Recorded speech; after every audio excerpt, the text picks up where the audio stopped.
말씀하실 거 있습니까? 말씀하시죠. 말씀 안 드려도 되면 말씀 안 드리고요. 예. 말씀 드릴까요? 관련해서 말씀하실 사항이 있으면 아까도 말씀하시죠. 말씀드렸듯이 제가 아는 한 어떠한 청문회 관련 규정에도 청문회에서 특정 정당의 의원들이 요구하는 자료의 몇 프로를 제출해야 된다라는 비율 규정은 없습니다. 그 질적 규정만 있을 뿐입니다. 어떠한 자료는 제출할 수 있고 어떠한 자료는 제출할 수 없다.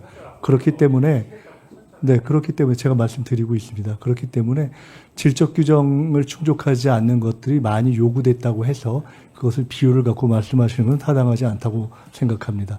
그리고 이미 말씀드렸듯이 질적 규정에 충족하는 부분은 냈고 그럼에도 불구하고 너무 청문회에서 똑같은 질문이 반복되는 것 같아서 불필요하다고 생각되지만 제가 추가적 동의를 할 수 있는 부분을 제공할 용의가 있다고 말씀드렸었습니다. 다만 저는 어제 청문회가 끝나고 사실은 돌아가서 쭉 이렇게 보도된 것들을 보면서 상당한 낭패감 내지는 회의에 빠지게 됐습니다. 아까 어떤 의원님께서 상식적으로 이 정도면 납득할 수 있을 만한 것인데 납득이 안 되는 것에 대한 낭패감을 가졌다는 저의 표현에 대해서 문제를 제기하셨지만 사실이었습니다. 그리고 그에 관련해서 또 우리 주진우 의원님께 대해서는 사과할 용의가 있냐고 질문 주셔서 사과할 용의가 없다고 말씀드렸었습니다. 그래서 저는 이렇게 말씀드리고자 합니다.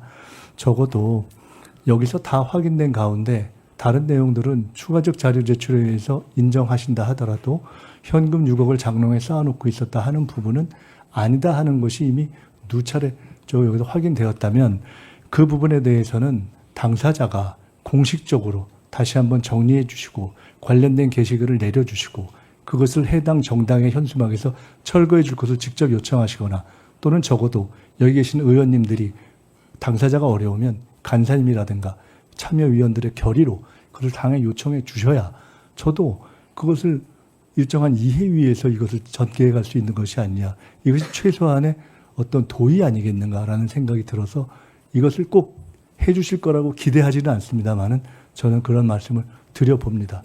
그런 것을 지켜보면서 제가 추가적인 자료 제공 여부는 판단하겠습니다. 네, 잠깐만요. 자, 이 위원장으로서 한 말씀 드리겠습니다. 이 위원장이 1차 회의 때부터 이 위원장이 발언 중입니다. 1차 회의 때부터 지속적으로 자료 제출을 촉구했고 자료 제출이 안 되는 사항이 있으면 누가 와서 그 담당자가 오든지 누가 와서 이 자료는 왜 제출을 못하겠는지 설명을 하라고 누누이 강조를 했음에도 불구하고 지금까지 누구 하나 와서 이 자료는 왜 제출을 못한다 하는 얘기를 한 번도 한 적이 없습니다. 누가 찾아온 적도 없어요. 그러니까 이게 그러면 위원장이 이 자료는 빼고 그래서 나머지는 낼 수 있는 자료는 뭔데 이래가지고 거기서 몇 퍼센트 냈고 이렇게 정리가 좀 될 수 있는데도 불구하고 자료 요구되는데도 우린 못 낸다. 이건 뭐 사유가 있어서 못 낸다. 그냥 그런 식으로 얘기하니까 서로 이게 믿어지지가 않는 겁니다. 이게 정리가 안 되고 좁혀지지가 않는 거예요. 그 위원장이 그렇게 얘기했는데도 여기 준비단에 단장도 있을 거고 이 자료 제출에 대해서 책임지는 누가 있을 거 아니겠어요. 와서 설명을 하든지 그런 노력도 안 하고 그냥 후보자에게 맡겨가지고 후보자가 알아서 하겠지 이런 식으로 대응하는 것은 우리 준비단에서 잘못했다는 점을 먼저 지적하고 후보자께서도 저한테 이런 자료는 이건 제출할 수 없으니까 하겠습니다. 그렇게 양해를 해달라면 제가 그에 대해서 제가 양해가 되면 의원들에게 설명도 하고 하면서 좀 정리를 해나갈 수 있을 텐데 그런 노력들이 전혀 없었다. 그런 노력을 안 한 것은 후보자나 또는 준비단의 잘못이다 하는 점을 분명히 말씀을 드립니다. 앞으로 지금 이 시간 이후에도 그런 것들 좀 정리를 적극적으로 해 주시기를 바랍니다. 두 분 중에서 한 분만 드릴게요. 누가 꼭 하실 분들 상의해서 시간이 없습니다. 시간이 없어서 그러니까 네, 오기영 의원님 이제 국민들이 같이 보고 계셔서 함께 그래도 이 상황을 이해를 좀 해야 될 것 같아서 저도 잠깐 좀 생각을 정리해봤습니다. 현금 6억 원을 집에 쟁여놓고라고 하는 문구를 표현을 했고 또 그 속에서 이제 공직자윤리법 위반을 이야기를 하셨기 때문에 이건 공직자윤리법 위반이라면 저는 검증의 영역이라고 봅니다. 논쟁할 수 있는 영역이라고 보고요.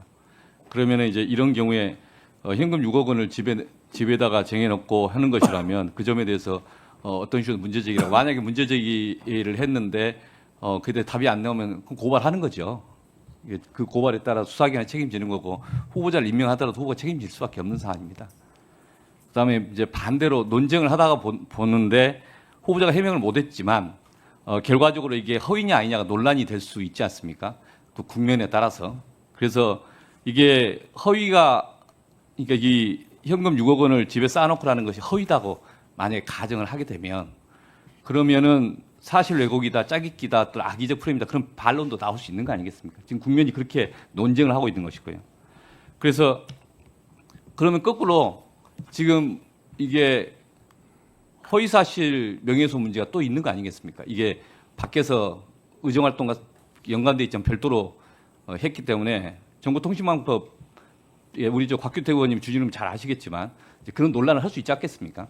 그러면 허위가 아니라는 것에 대해서 오히려 나중에 입증을 해야 되고 즉 현금 6억 원을 집에다 장해놓고 한 것에 대해서 그런 판단이 그 말 자체가 사실임을 입증을 해야 되고 오히려 그다음에 그 말이 사실이 아니라면 사실이라고 믿을 수 있는 객관적 신빙성 있는 근거가 있었음을 제출을 해야 되고 물론 수사기관에서 해야 되겠죠. 그 조사받으면서. 저는 지금 현재 몇 가지 논쟁을 하는 것에서 재산과 관련된 건 논쟁할 수 있다고 봅니다. 어디까지 논쟁할 것이냐 그리고 그것이 현재 후보자의 도덕성 그다음에 국정 판단 능력 뭐 국민에 대한 신뢰와 관련해서 논쟁이 있는 부분 논쟁의 영역으로서 많이 할 수 있고 지금도 이런 토론을 하는 것 자체가 무의미하지 않다고 봅니다. 그러나 실제 각 그 이슈를 할 때마다 그럼 후보자에게 무슨 관련성이 있는가 어떤 지점에 대해서 그것 때문에 이걸 묻는다. 그걸 좀 더 밝혀주실 필요가 있다. 자, 그러면 지금부터 잠시만 주목해 주시기 바랍니다. 제가 구독자분들을 위해서 선물 하나를 준비했는데요. 제가 항상 여러분들께 드리는 말씀이 있습니다. 뉴스만 평소에 잘 챙겨보셔도 돈이 되고 돈을 벌 수 있다라고 말씀을 드렸는데요. 여러분들은 여기 보시는 삼성전자 뉴스를 보고 어떤 생각이 드세요? 아니면 정치인들의 뉴스, 날씨 뉴스를 보고는 어떤 생각이 드시나요? 그냥 뉴스만 보고 끝내는지 아니면 이 뉴스를 어떻게 이용할 수 있는지 이 부분을 고민하고 계시는지를 되물어보고 싶습니다.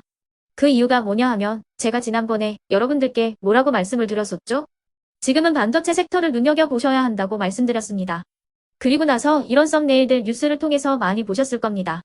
반도체 내용이 이슈가 됐을 때 부자들은 어떻게 생각한다?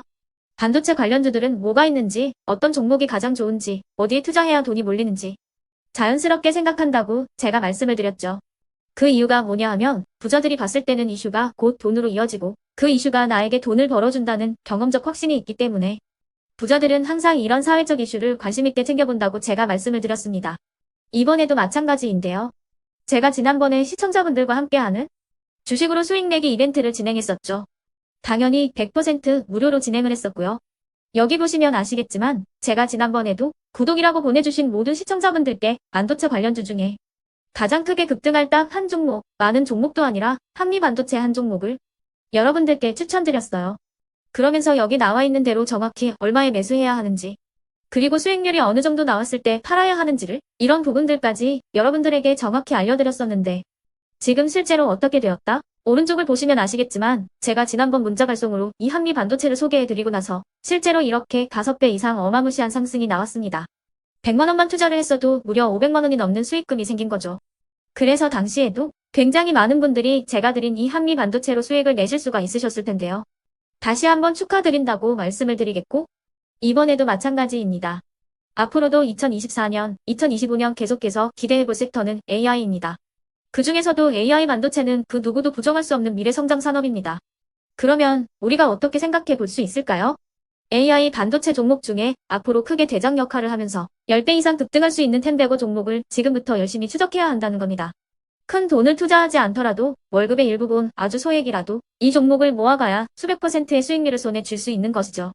지금 여러분이 보고 계시는 이 유튜브 또한 AI 반도체와 아주 밀접한 연관이 있고 반도체야말로 대한민국의 핵심 산업으로 앞으로 더더욱 시장은 성장할 수밖에 없습니다. 그렇기 때문에 제가 이번에도 뭘 보내드리고 있냐면 지난번과 똑같이 구독이라는 문자를 보내주시면 제가 AI 반도체 관련주 중에 앞으로 대장주 역할을 하면서 주가가 가장 크게 급등할 한 종목을 여러분들께 문자 발송으로 종목명과 사고 파는 시점을 모두 알려드릴 건데요. 그 문자를 받고 여러분들이 주식으로 돈 버는 연습을 한번 해보셨으면 좋겠고요. 혹시라도 나는 주식을 하지 않는다 하시는 분들은 주변에 주식하시는 지인분들에게 말씀을 해주셔도 되고요. 아니면 연세가 있으셔서 투자가 어렵다 하시는 분들은 이 종목을 자녀분들에게 한번 사봐라. 이걸로 한번 수익을 내봐라. 이렇게 조언을 해주실 수도 있는 거겠죠. 그래서 지금 이 영상을 보시는 시청자분들 중에 나도 이번 종목이 좀 궁금하다 하시는 분들은요. 누구나 상관없이 그리고 어느 시간대나 상관없이 부담 없이 010-2514-5930번으로 구독이라는 문자 보내주시면 제가 이번에도 똑같이 무료 추천 급등주 문자를 보내드리겠습니다. 이해되시겠죠?